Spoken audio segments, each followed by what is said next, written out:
আমরা প্রশাসন থেকে আমি ডেপুটি কালেক্টর ম্যাজিস্ট্রেট আর আমার সঙ্গে রেভিনিউ ইন্সপেক্টর পঞ্চায়েত আধিকারিক আমরা নারাউড়াতে যে একটা অ্যাক্সিডেন্ট আপনারা অলরেডি জেনেছেন যে এখানে একটা মানে ব্রেন টিউমার একটা ছেলে যার নাম মিনাল হোসেন। ও আজকে বয়স ওর 25 বছরের মতো হবে। ও আজকে 2 বছর মতো ধরে ওর ব্রেন টিউমারে ভুগছে।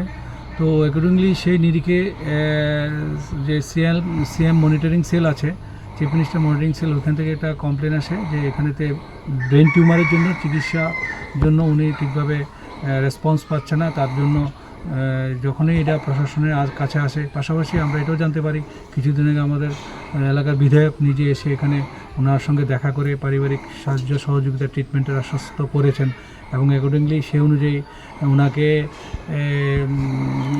বিশালগড় হসপিটালে নিয়ে বিশালগড় হসপিটালের মাধ্যমে এটা রেফার করে দেওয়া হয়েছে জিবিতে।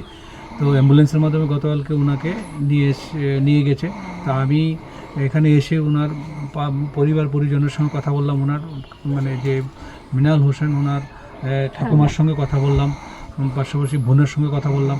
কথা বলে যে জিনিসটা জানতে পারলাম উনি একটা খুবই মানে শিক্ষিত ছেলে, বিএড করছে এবং ওনার সেই চিকিৎসার জন্য উনি ঠিকভাবে পড়াশোনা করে চালিয়ে যাচ্ছে না, খুব দারিদ্রতার অবস্থার মধ্যে উনি দিন যাপন করছেন পরিবারটা।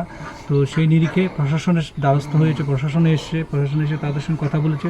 আমরা প্রশাসনিকভাবে সমস্ত সহযোগিতা করব এই আশ্বাস ওনাদেরকে বলে গেছি এবং কোনো ধরনের হেল্প যদি লাগে প্রশাসন আমরা সর্বতভাবে ওনার সঙ্গে আছি এবং এই সাহায্য করার আশ্বাসটা ওনাদেরকে দিয়ে আজকে দিয়ে গেলাম।